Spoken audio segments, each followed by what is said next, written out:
Okay, so I just realized I hadn't had my mic on Wednesday, so if you had any problems hearing me, please ask a question.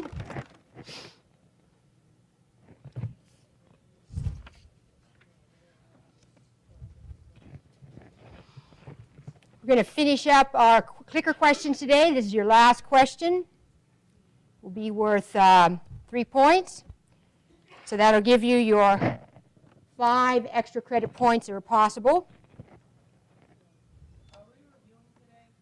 We're going to review probably on Wednesday, or maybe we have class on Monday and Wednesday. So I'm thinking that review definitely on Wednesday, and on Monday probably finish up with some, well actually for this class, this is a shorter class. I may do the review Monday, go through alcohol, and then Wednesday the Chapter 6. All right? Then that's it. The semester goes by fast.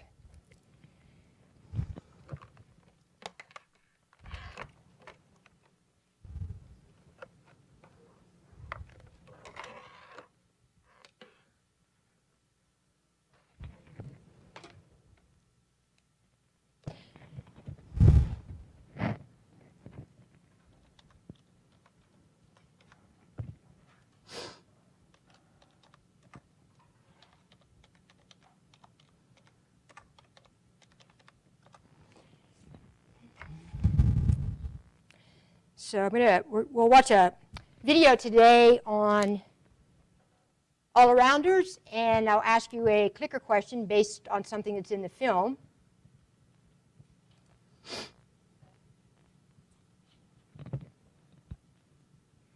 I think most people have, I don't know if you noticed or not, but I guess it was Monday evening or Wednesday evening, the ASAP went ahead and downloaded the names of people who had completed an online quiz. So I've added, you may have noticed that 3 points were added to your highest exam score if you completed that online survey. That was 3 extra credit points.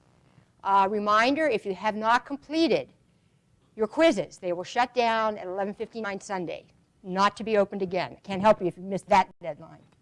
So I wanted everybody to know exactly where they stand next week, so you'll be able to add up whatever your current 2 exams are, your quiz points, your clicker points.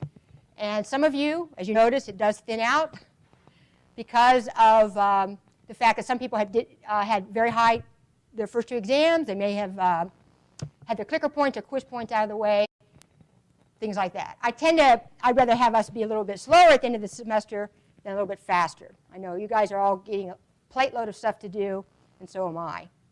So there shouldn't be any questions where you stand. Some of you only have 1 exam. If you missed one, some of you have a low score you want to dump. That's the advantage of having a professor let you drop 1 exam score.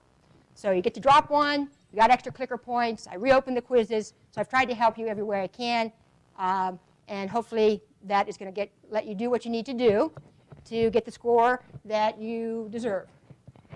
Okay, so this is just a quick picture out of Chapter 6. I mentioned that India is a country that has a long history of cannabis sativa use, and this is a monk who is he's called a Hindu ascetic. An ascetic is someone who forgoes all money, wealth, property, clothing, home, and they just dedicate themselves to the purpose of their life devoted to whatever their religion is or what they feel is the most important thing. So they kind of don't want to deal with worldly things. So this particular ascetic is pouring water through a cheesecloth to filter out plant material. He has brewed cannabis indica in this oily water, and he's now pouring that out, and he will drink that tea as part of a ceremony that they feel, members of this particular sect, feel that it enhances their communication, concentration, when they're communicating with Shiva. This particular person is a worshiper of the Hindu god Shiva. Not all Hindu, of course, particularly, or Hindus who worship Shiva, use cannabis. This particular sect does. All right. So what I'm going to do, I'm going to start the video, come out and sit with you, and then I'll ask you your clicker question based on something that's in this video. This is, you'll see your author of your textbook a couple times in here. He had his video, he had his drug treatment clinic in San Francisco near Haight-Ashbury, the intersection of a lot of activity in the 60s. He has since moved it to Portland, where they have a lot of drug activity there. In general, he says he's seen about 500,000 addicts in the course of his career. And a lot of times you'll see these young people getting into heavy use very early. I noticed since he moved to Portland, you see a lot less minorities. A lot of the people, it looks like drug abuse is only a white teenage male disease in this particular video, but I think that's because of the demographics of where he's at in Portland right now. So, and in general, hallucinogens tend to kind of go in that direction.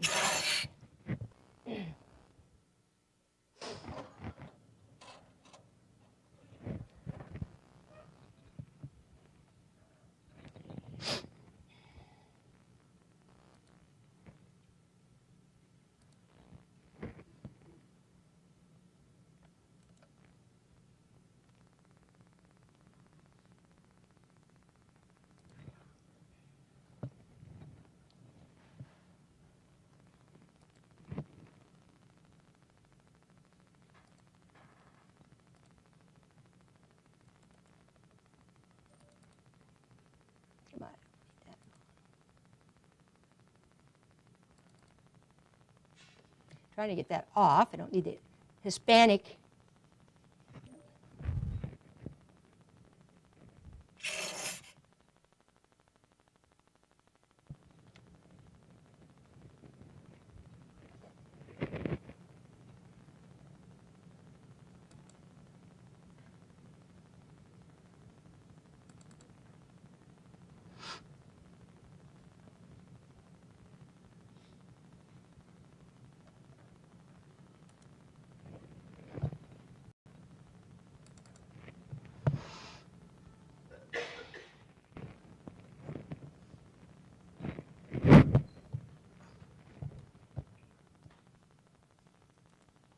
Come on, sweetheart.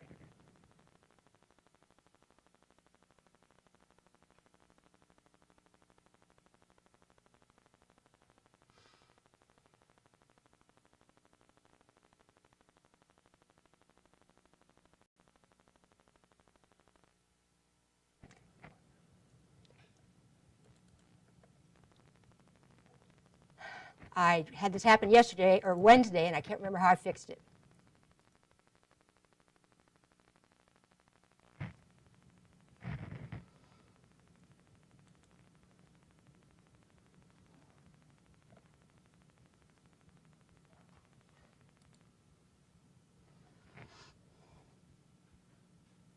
Hang on here. Get it in just a minute. I'm not too familiar with this VLS, so.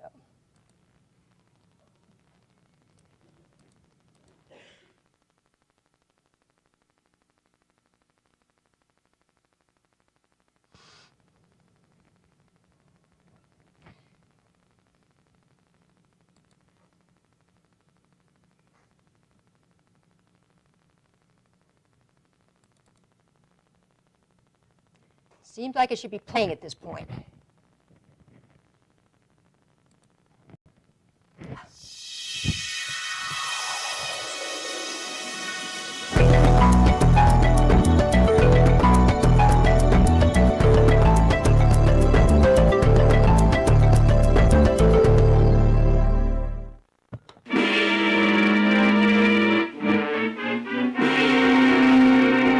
This is what marijuana does to people. In this case, the state waives trial of the defendant, Ralph Wiley. It is convinced that he is hopelessly and incurably insane, a condition caused by the drug marijuana to which he was addicted. More myths exist concerning all-arounders, psychedelics, than any other class of psychoactive drugs. Part of this has to do with the impact these drugs have on a human being's perception of the world. A world in which logic takes a back seat to intensified and distorted sensations. Psychedelics, the need to do them really comes from people feeling like they need to experience something that's different than their own reality. They want to augment their perceptual abilities, essentially. They want to hear a piece of music in a new way. They want to see a tree and see something they haven't seen before. The most widely used psychedelics are marijuana and ecstasy, but there are dozens of other plants and synthetic preparations that have been used throughout history to try to speak to the gods, to look into one's soul, or even to heal an illness. So you start off with mushrooms. Mushrooms are a pretty easy trip. It's really all about your attitude. Once you've eaten 3 pounds of mushrooms, then you move to LSD. While some psychedelics can stimulate the central nervous system, like uppers, and others can depress it, like downers, the hallmark of this class of drugs is that they can create illusions, delusions, and hallucinations by overloading the brainstem. Illusions are physical manifestations or alterations in what you see and how you interpret them. Magicians are illusionists. They cause illusions. There were these figures on the computer screen, and they were the coolest things I've ever seen in my life. They were like little animals making noises, and I was just like, oh my God. I looked at them for like an hour straight. It was just like, whoa. A delusion is more of a mental thing. It's a deluded thinking. It's thinking you're stronger or more pretty or more powerful than you really are. It's a deluded state of thinking. Well, I may have deluded myself into believing that I was invincible. Fears that I naturally had, I no longer had when I was using LSD. Hallucinations are experiencing things, hearing things, seeing, or even feeling things that have no physical presence. One time I was on about 4 standard drops of bromo dragonfly, and several hours into it, probably about 6 to 8 hours into it, I was watching a movie, and my feet are up in front of me, laying down, and smoke just starts to billow out of my shoes, like, uncontrollably, and I knew my feet were on fire, and I knew I wasn't burning, and I knew I was just seeing smoke coming out of my shoes, so it was definitely a hallucination as opposed to an illusion or a delusion. Psychedelics disrupt the limbic system, the brain's emotional center, in a way that often exposes a person to the extremes of euphoria or panic. Ultimately, the user's trip depends on the person's mental state, physical condition, the quantity and quality of the drug, and the surroundings. The room melted around me, and I completely left my body. And I was just so sure that I'd taken the last drug that I'd just died, and that was it. And I was so depressed. I was like, why'd I do that? Based on their chemical composition, there are 5 categories of all-arounders. Perhaps the most infamous of these are the indole psychedelics. In the 1950s and 60s, the notoriety of certain psychedelics, particularly LSD and psilocybin mushrooms, both indole psychedelics, seemed to allow users a means to liberate their subconscious. The government, on the other hand, wanted to use them for mind control and warfare, while the pharmaceutical companies looked to these drugs as a means to treat mental illness. We're ready to start this experiment. I'm going to give you this cup that contains lysergic acid 100 microgram. Will you drink it?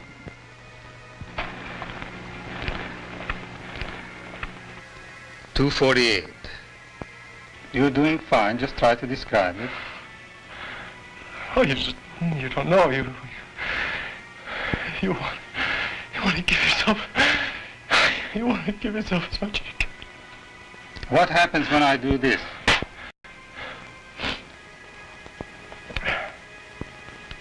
I don't know. Sort of nothing much, except that I was sort of getting somewhere and you interrupted it. I see. Sort of irritating in a way, I suppose. I know, but I thought that maybe we can rest a little bit because this experience was getting to be a little overwhelming. Isn't that right? Well, I wouldn't say. I'd like to keep it up.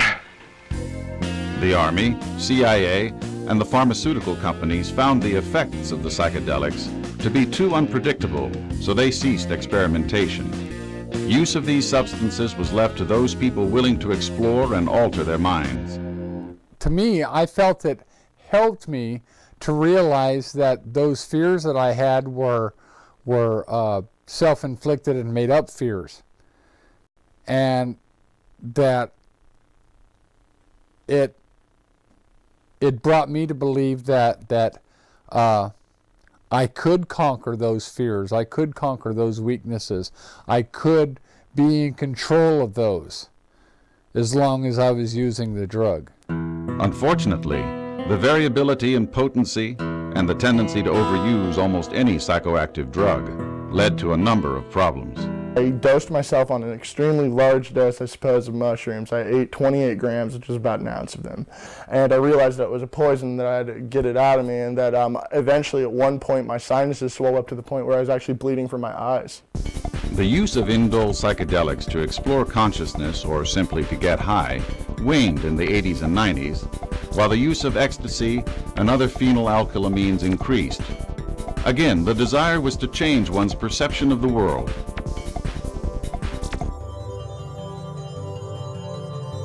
While ecstasy is currently the most notorious of the phenylalkylamines, it is greatly predated by peyote. The use of mescaline in the peyote and San Pedro cacti to alter one's consciousness dates back 3,000 to 6,000 years. Shamans and curanderas, medicine men and women, still boil the plant and drink the potion to produce hallucinations and communicate with the supernatural. As of the 20th century, mescaline could be synthesized in the laboratory. The unraveling of the molecular structure of mescaline eventually led to the synthesis of hundreds of chemically similar substances, including MDA, 2CB, PMA, and particularly MDMA, ecstasy. Chemically known as methylene dioxymethamphetamine, ecstasy has stimulant physical effects similar to methamphetamine and emotional effects that are particularly appealing to teenagers and young adults. It took me out of the reality that I didn't like being in, my environment, because I was having a lot of problems with school and family and just life, and it just made me have fun, and I'd go to raves and go dancing. The three brain chemicals most affected by ecstasy are the neurotransmitters norepinephrine, which produces stimulation, dopamine, which produces euphoria, and serotonin, which produces empathic feelings like closeness and emotional warmth. But when you're like doing ecstasy or something, you can just like spill your guts to like anyone you're with. And if you're with like a friend or somebody you're dating or something, you can just say whatever you want, and it's like it changes everything, because you'll just wake up the next morning and be like, oh God, what did I say last night? But like you remember it. When ecstasy is used, it releases excess amounts of serotonin, a neurotransmitter that affects mood, heart rate, sleep, appetite, and sexuality.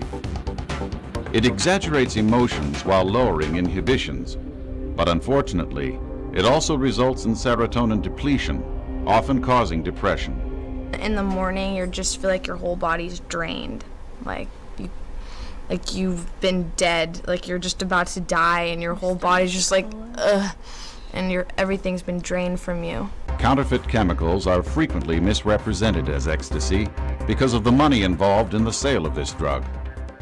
The ecstasy that I had gotten, I got about 1,000 pills, and I was doing it a lot, and it was bad. It was a bad dose. And it put me in the hospital for about a month and attacked my heart and gave me a heart problem. The desire to be separated from one's environment has led experimenters to frog secretions, nutmeg, mace, and even deadly nightshade, also known as belladonna.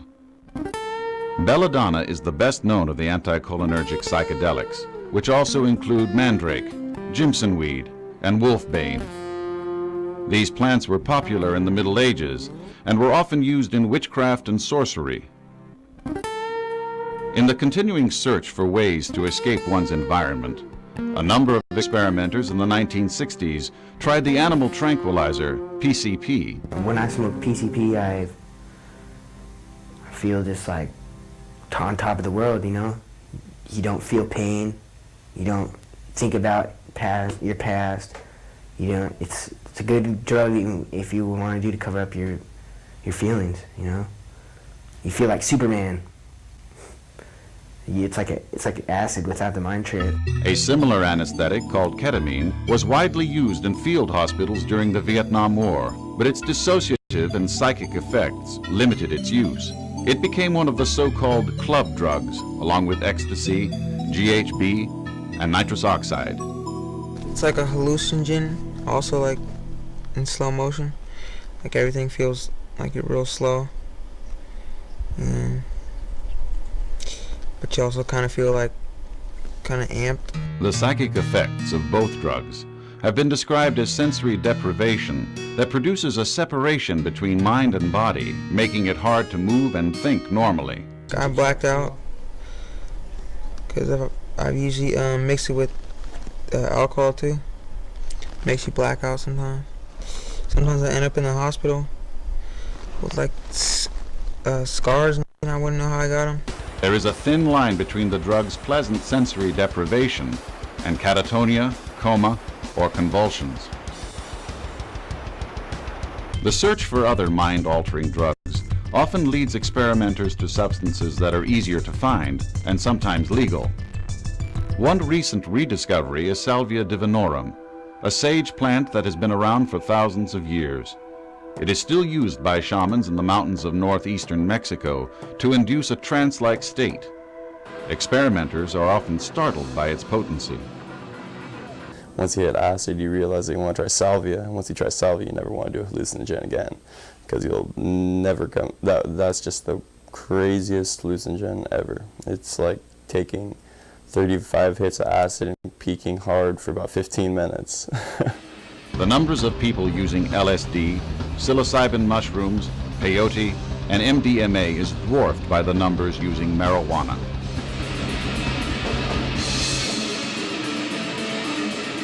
And unlike other all-arounders, where entering a totally different consciousness is the goal, marijuana is more commonly used for relaxation, overcoming boredom, and anxiety control. I used marijuana like a sedative for my brain, almost like an antipsychotic. Like it just prevented me from really thinking too hard about things, and you know, that worked for a time, and I feel it did have beneficial properties for my situation, but I've come to the point where I can do it on my own merit. Cannabis, or marijuana as it is commonly known, has more than 420 chemicals. The most potent of these is the cannabinoid, delta-9 tetrahydrocannabinol, or THC, which is responsible for most of the psychoactive effects. I felt good when I was high. I felt happy and content, and everything looked better to me. THC, an external or exogenous cannabinoid, affects the brain in so many ways because it mimics that organ's own internal or endogenous cannabinoids, especially anandamide and 2-AG, the most abundant neurotransmitters in the brain.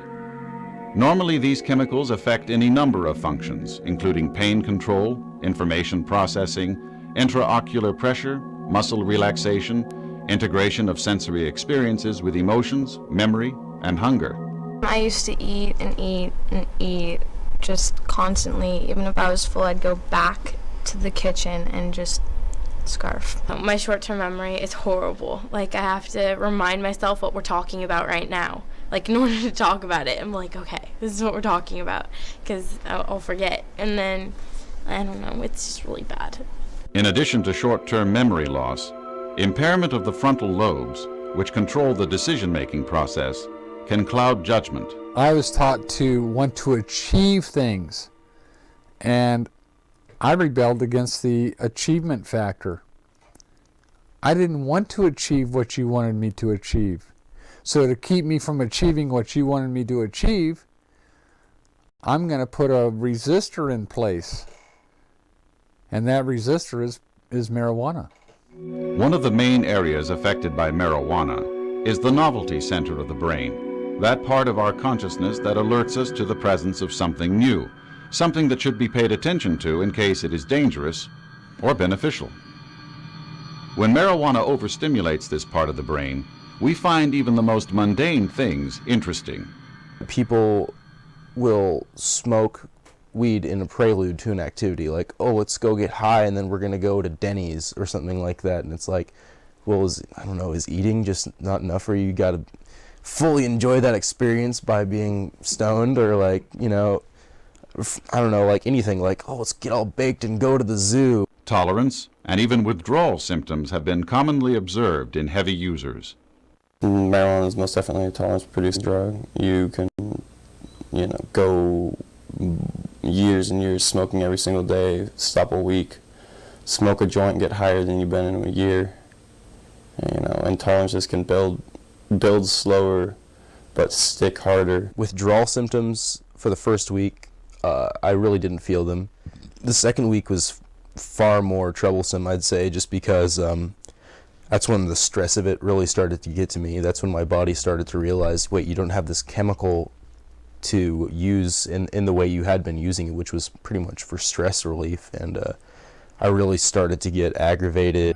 Compulsive use and addictive behavior have been well documented in chronic marijuana users, mostly due to the higher THC exposure. I don't know if it's physically addicting, but I know it's mentally addicting. Like, I'd tell myself in the morning I'm not going to do it, and then I would that day. Oh, the compulsion to use? To me, it's constant.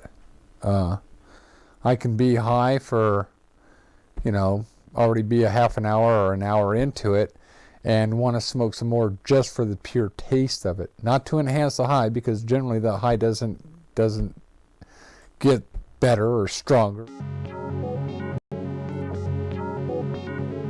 I definitely feel like the privilege to obtain a medical marijuana license is fairly abused, particularly in this state, being Oregon, and but there are people who it genuinely has a positive impact on.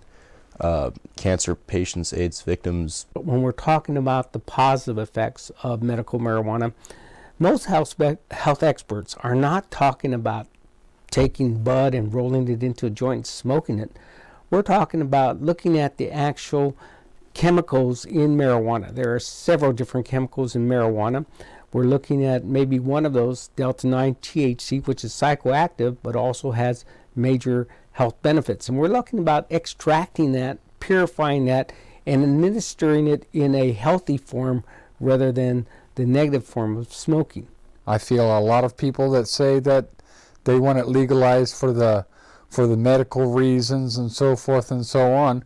They're just on that ticket just because they think that's the only way it's going to be legalized.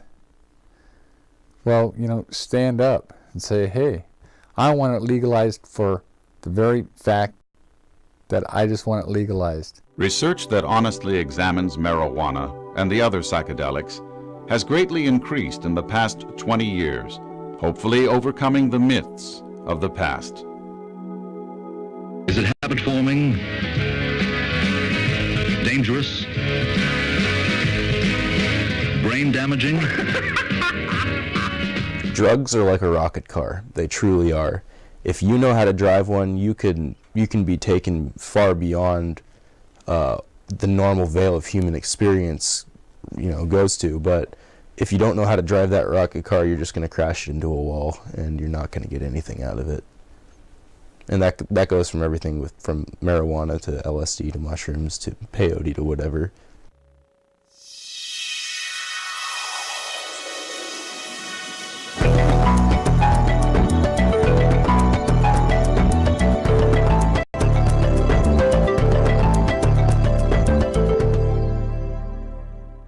Of whether or not it's going to be legal in Oregon is now a moot point.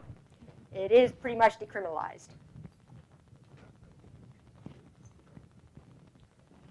So it'll be interesting to see over the next year. I think some pretty predictable things will happen. Some people that probably didn't smoke marijuana or use it because it was illegal may try it. Will there be people arrested because they're not driving very well because they're high? Yeah. One of the issues, of course, is that a lot of times people combine drugs.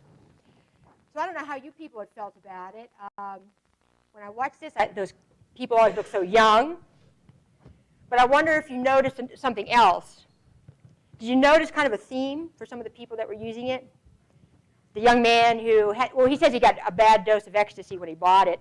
He may have gotten something when, you remember I said ecstasy was in short supply, so people were just selling other things. Who knows what he got? He said it attacked his heart. A lot of times that if you have a problem with your heart, it might indicate that you have been doing something IV, because non-sterile conditions allow bacteria to attack your heart valves when you inject. So I don't know what all was going on there. The young man who talked about doing ketamine and alcohol and blacking out. The young man who's in the band who said he used it for stress relief. It almost seems like they're self-medicating. I mean, do you feel that way? That it's not like, oh, I'm going to do drugs to get high and socially. I have a problem. Or they perceive they have a problem and they're trying to deal with it. So they're young. These are all people that ended up in a clinic to get treatment. So I think that complicates the issue of drug use. The overlapping problem with people trying to self-medicate for maybe underlying anxiety, depression. The one guy who got the sunglasses on, I think he's the most striking figure. He appears in a couple of videos. He also talks about being on methamphetamine and not sleeping for 20 days. So then you want to ask yourself, okay, why? Why would someone do that? And when he talks about PCP, says it's a good drug if you don't want to deal with your feelings, any memory of the past. So you kind of wonder, what are these people trying to suppress if they don't want to think about the past or not have feelings? So what often happens with drug use is if you can deal with the underlying problem so that they're clean and sober for a while, then you can deal with maybe some emotional, psychological, mental health problems. A couple of drunks have said, yeah, I was a depressed drunk. Now I don't drink, I'm clean and sober. Now I just realize I'm a depressed person. So then you can treat the depression. But when you're using a drug and you have the mental illness, it gets very complicated. What causes what? So, you know, this is just since his move to Oregon. It looks like his treatment clinic has changed a little bit, but a lot of young people, maybe they don't, I don't know if it would make a difference if they understood addiction or not, but I think some of them maybe needed something to self-medicate. All right, so I put up a question based on your the video here. We have 2 lectures left, so this is the last clicker points. I'll add those totals in. I've added the extra credit for online course reevaluation. So Monday, I'll probably start the review on alcohol. Tuesday, finish up with Chapter 6 review. I'll provide you with some notes that are highlighted. That'll make it easier for you to focus for the final. Take a look at your syllabus. It gives you the date and time of your final. I know it's 9:45 in this building. I have 3 finals. I don't remember which day you guys are, whether it's Tuesday, Thursday, or Friday. So please check that out. Okay, and I won't be in my office today, but I'll be there after class on Monday. I have office hours next week, Tuesday and Wednesday as usual. So please talk to me before final start and everybody's running around trying to get problem solved. Take care of it before that.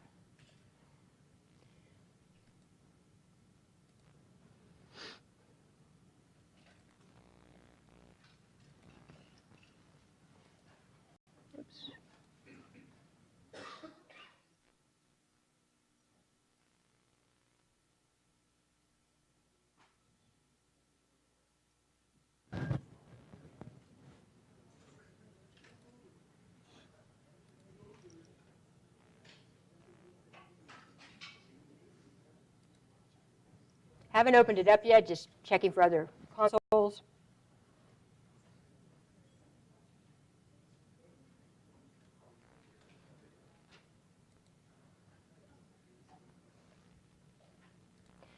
Okay, here's your question. In the video, a scientist or researcher gives a man a dose of LSD in a cup. It's interesting, the guy, he thinks the guy's kind of losing it, so he claps his hands, and the guy actually says, God, you ruined my high. I want to continue it. I was just getting somewhere. So anyway, what dose of LSD is given to the research subject in the video?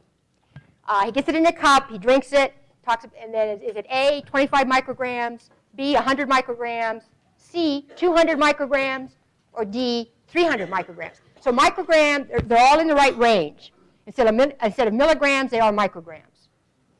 So pick your answer there. This will probably be on the final, so you want to make sure you get it right, or at least a question where you know the doses that cause more speed effects versus the doses that cause real hallucinations.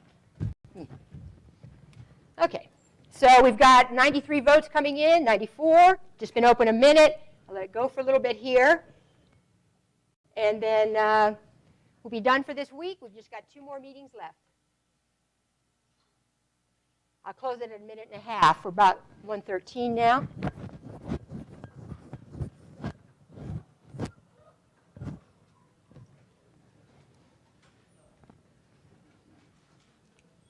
All right, sitting at 96 votes. 96 going once, 96 going twice, 96 going 3 times. To the woman with the, is that Tetro t-shirt? What does it say? Yeah, that's cool. All right, just caught my eye, that's all. Like I was doing pod or something, you know, I'm really interested in these new and original things. All right, so most of you got it right, 54%. Got it right. It is 100 micrograms. 25 to 50 micrograms has more of a speed effect. If you get really strong hallucinations, you might go up to 150 to 300. This guy was a little, you know, he was at the low end of the hallucinating effect, 100. So 300 would be, that's the highest dose mentioned. You'd probably have out of body. 25 is too low for that. All right, so I'll get these points posted. And as you know, next week's our last week.